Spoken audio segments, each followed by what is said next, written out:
Хэрхэн болон татамаар л за өнөөдрийн демог за тайлбарлахаас өмнө хэрвээ та магадгүй над шиг за ганцхан уншаад биш хараад биш хоорондоо харилцан ярилцаа за зөвхөн сурсан юмгаа яг үнэхээр өөр тогтоосон байна уугүй гэдгийг та бүхэн шалгаж юм сурдаг төрлийн хүмүүс ах юм бол наашгаа та бүхэн анхаарлаа хандуулаарай. Өнөөдрийн AI бүтээгдэхүүн болохоор Notebook LM. За LM гэдэг нь болохоор Language Model гэдэг нь дорчлол бөгөөд анх 2023 онд Google Tailwind гэсэн прожектыг бий болгоод за зорилго нь болохоор их сурвалж дээр үүсэн за хэрхэн яаж сэдвүүдийг хүмүүст илүү interactive буюу харилцан байдлаар зааж болох тал дээр суйрлан энэ зүйл маань үүсчихсэн байгаа. За энэ зүйл Америк нэгдсэн улсад гэлгүүгээр дэлхийд даяараа маш олон дээд сургуулиудад дэлгэрэнгүй тараагдсан байдаг бөгөөд Монгол ч гэсэндээ манай хүмүүс бас оролдоод үзвэл бас энэ агүй олон хүмүүс бас туслах юм болоо гэдэг үүднээс өнөөдөр та бүхэндээ демог хүргэх гэж байна. За үүнтэй холбоотой асуулт хаан та бүхэн доор комент үлдээж хэрэгцээтэй гэсэн хүмүүст нь харангүй таргаарай. Ингээ хэдүүлээ хамтаа демэр гоорцгаая.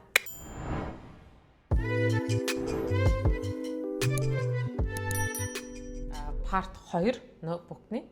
За энэ хүү бичлэг маань 1-7 хоногор хоцорч орж байгаа учраас нөх юм бол би өөрөө санамсаргүйгээр бүх бичлэгүүдээ устгацсан. Тэгээд дахин re-record хийж байгаа бол тэгээд та бүхэн бас тэгсэн хүлээж аваад үзэж байгаад баярлалаа. За өмнөх бичлэгтэр орны талаар та бүхэнд хүргэжсэн. Тэгэхээр энэ талаар илүү их мэдээлэл авмаар л дээдлийн линк дээр дараад үзээрэй. За та бүхэн video overview дээр дарангуй таны дэлгэцэн дээр ийхүү сонголтууд гарч ирнэ. За эхний хэсэгтэр болохоор илүү тайлбарлсан, за дараагийнх нь довчлсон мөн хилээ сонгох боломжтой. За видеоныхоо мөн загваруудыг та бүхэн эзэмсээ сонголтуудыг хийх боломжууд байгаа. Мөн өмнө хэлжсэн янз бүрийн нэмэлт мэдээллүүдийг оруулах, аль эсвэл за би энэ хичээл дээр 50% ойлгож байна. Илүү хичээлийг минь ойлгуулахын тулд detail оруулнууч гэдэг юм уу те. Тиймэрхүү зүйлүүдийг оруулаад generate гэж та бүхэн дарах байхаа. За generate гэдээ дарсны дараа нь таны дэлгэцэн дээр ийхүү баруун гар талд гарч ирэх бөгөөд энэ төчлөр дээр та бүхэн дарангууд full screen гэж ороод та бүхэн дээр би play гэд дараад оруулаад үзлээ. Hey everyone, and welcome to today's Explainer. Today, we're unpacking a really fascinating piece of research from Andreas Komnos over at the Interaction Design Foundation. We're going to explore a question that pretty much plagues every designer, developer, and business owner out there. Why do some digital products become a seamless, almost invisible part of our daily lives, while others fail so miserably they leave us frustrated and instantly reaching for the close button? За энэ маань ингээд видео хэлбэр болгоод танд гаргаад ирчихэ. За энийгээ жоохон ухруулаад та бүхэнд харуулах юм бол нөгөө мэдээллүүдийг маань зураг хэлбэр болгоод за visual байдлаар те харагдах хэлбэр рүү оруулаад ингээ хэсэг хэсэгчлээ заагаад оруулчихж байгаа. За үүн дээр хэлэхээр та бүхэнд дэлгэц рүүгээ буцангууд энэ зүүн гар тал ихэр хурдтай та бүхэн энэ бичлэгээс явуулмаар байгаа гэдгийг сонгож болно. За миний хувьд бол дандаа 2x-аар сонсож иж амар хурдан мэдээллийг авдаг. Удаан сонсох тусмаа миний анхаарал сулраад байдаг байгаа. Тэгэхээр та бүхэн бас энэчнээс сонголтоо хийх боломж байгаа гэдэгс хэлмээр байна. За мөн хүсэх юм бол та бүхэн дээдлийн 3 туршлаар дээр дараад энийгээ даунлоод хийж өөрийнхөө компьютер дээр татаж авах боломжийг та бүхэнд өгнө. 3 дахь сторийн нэг хэсэг бол харахгүй slide deck. За slide deck-ийг та бүхэн магадгүй PowerPoint-аар төсөөлж бодлоо. За Canva-гийн presentation ч юм уу те. За тэрийг та бүхэн хичээл рүү оруулах боломжтой ахын. За detailтэй илүү их мэдээллийг оруулах. За магадгүй зүгээр зөвхөн presentation те тавих энэ ч юм уу богинохон за default буюу за яг дундчиг барьсан хэсгүүд байгаа. Хамгийн доод талд мөн адилхан AI та янз бүрийн байдлаар customize буюу яг өөр тохируулсан хэсгийг хэмээр ивэл бичээд generate гэдгийг дарна. За тэгээ баруун гар тал та бүхэн usability blueprint гэдэг энэ хэсгээр дараад за хэдүүл энийгээ томсгоод энэ дээр гараад ирж байна. За энийгээ та бүхэн бас бичлэг болгоод урсгаж болно. За slides гэд за энэ маань ингээд гарч болно. Эсвэл эндээсээ та бүхэн гараад төсөх юм бол яг хэрэгцээтэй гэсэн хэсгийг та бүхэн сонгоод тэрэн дээрээ presentation тавих боломжуудыг notebook та бүхэнд олгож яадаг. За мөн энийгээ revise хийх хэсэг та бүхэнд гарч ирнэ. За revise хэсгээр дараа та бүхэн чинээ нөтөдөд оруулах боломжийг олгоно. Энэ чинээ текст оруулаад generate revise deck гингүүд буцаад та бүхэн presentation руу орох боломжийг та бүхэнд олгоно. За дөрөв дэх хэсэг буюу mind map.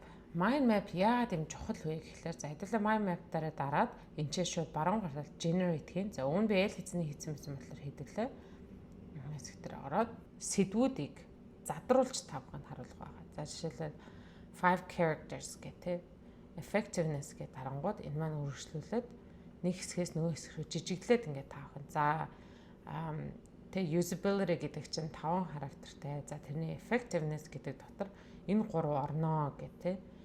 Ингэснээрээ таны бүгдээ бага ойлгох байгаа сэдвийг илүү задлж танд харуулах боломжийг өгдөг. За энийг татаж авах гэсэн бол дээдлээ энэхүү татах гэсэн энэ icon дээр та бүхэн дараарай. Дараагийн хэсэг буюу reports дээр та бүхэн дарангууд энэ дээр арай олон сонголтуудыг гаргаж ирнэ. За форматаа юу гэхээр өөрөө өөртөө тохируулж болно. Богино хэлбэрээр, за өөрөө суралцахаар, за влог байдлаар гэдэг зөндөө олон энэ сонголтуудыг та бүхэн гаргаад ирнэ. Энэ унаас та бүхэн сонголтоо хийгээд generate дарангууд таны баруун гар тал дээр гарч ирэх байгаа. За report хэсгээ миний хувьд болохоор vlogger сонгосон. За та бүхэн энийг vlog post гэх тэнгүүд энэ чи баруун гар тал дээр гаргаад ирж байгаа. Энийг маань та бүхэн хэрэг яг өөрсдийнхөө сайт руу оруулах гэсэн юм ба дээдлийн copy хэсгээр дарахад хангалттай байгаа. 6 дахь зүйл flashcard. За flashcard руу та бүхэн ороод хэрэг олон cards хийх вэ гэдэг сонголтуудыг гаргаж ирнэ. За цөөхөн юм уу, стандарт юм уу, за арай олон тоогоор хийх үү, хэрэг хүнд байх уу гэдэг та нар сонголтоо хийгээд зарим зүйлийг үнэхээр ойлгохгүй байвал тэрийгээ бас ойлгохгүй нэ гэдгээ хэлээд generate дарах байгаа. Generate хийсний дараа баруун гар тал дээр та бүхэн сонголтыг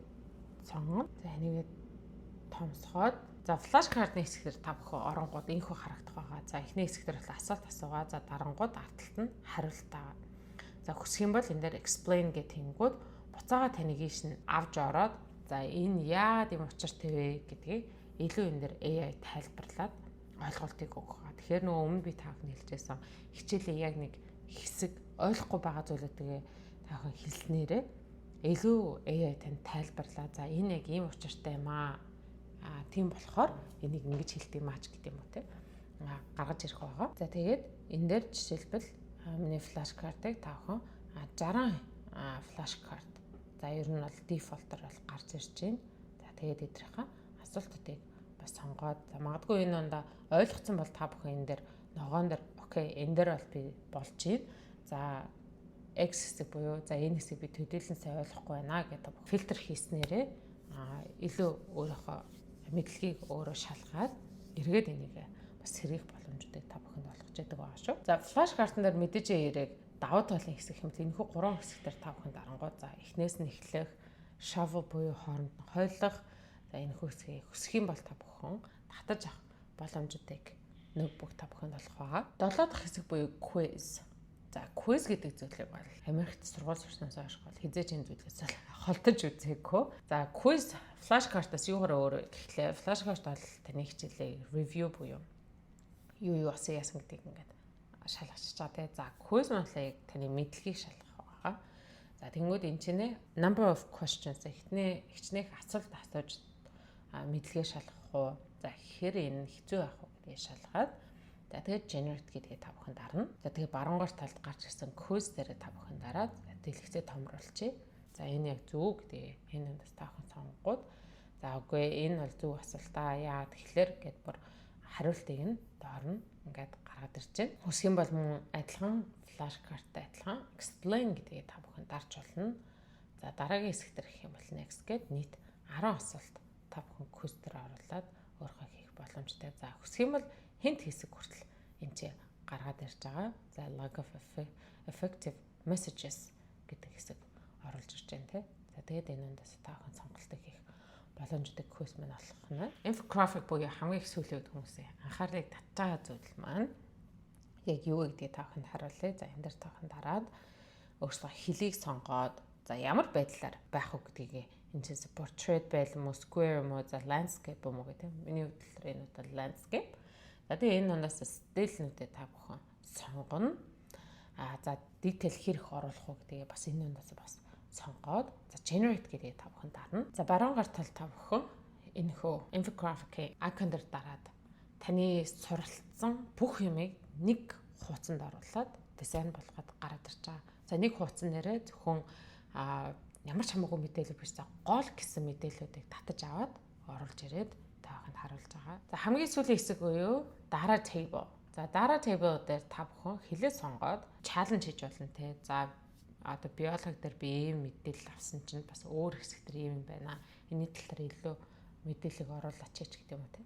За тэгээд generate гэж та бүхэн дарна. За тэгээд баруун гартал энэ хөө table icon аа. За энэ дээр хэдүүлээ дарангууд тэгээд нэгэ томсгоч. Хэсэг зүйлдер за definition-ыг нь оруулаад тэгэхээр за гол зорилгоодыг нь за ямар product example, support strategies, user impact за мөн sources ханаас source-ыг татж байгаа вэ гэдэг тэр чигт нь table хэсгээр та бүхэн дээр гаргаад ирж байгаа. Бонус нэг хэсгийг та бүхэнд хэлэхэд доод add notes гэдэг хэсгээр та бүхэн оруулаад өөрийнхөө сурсан зүйлүүдийг бас энэ чинь note болгоод тийштэй нэр usability дээр би app-ын талаар илүү мэдмээр байсан эсвэл вебсайтын хоорондох ялгааг мэдмээр байсан гэдэг note энэ дэр авах боломжийг бас та бүхэнд олгоно. Мөн хоёр дахь бонус хэсэг буюу та бүхэн customize гэдэг өөрсдийнхөө ноутбукийг илүү дизайнлаг болгох боломжуудыг бас энэ дэр та бүхэнд олгоно. Магадгүй энэ хэсгээр багш нарын хувьд гэх юм бол хичээл авах юм бол за энэ англи хэл шүү, за энэ газар зүй, за энэ биологи гэд яг тэр хичээлийнхаа дизайнуудыг энэ дэр оруулах боломжийг та бүхэнд асуулгана. За ингэхүү та бүхэндээ ноутбукийнхаа part 2-ыг орууллаа. Хүлээцтэй байж өнөөдрийн бишгээ үзсэн та бүхэнд баярлалаа. За ямарс 1-7 хоногор хоцорсон ч гэсэн бичлэгээ оруулна гэдгээр орууллаа. Үүнтэй холбоотой асуулт юм бол доор коммент үлдээж хэрэгтэй хүмүүст нь харангуй таргаараа ингээд хэлээ. Дараагийн 7 хоногт л түр баяртай.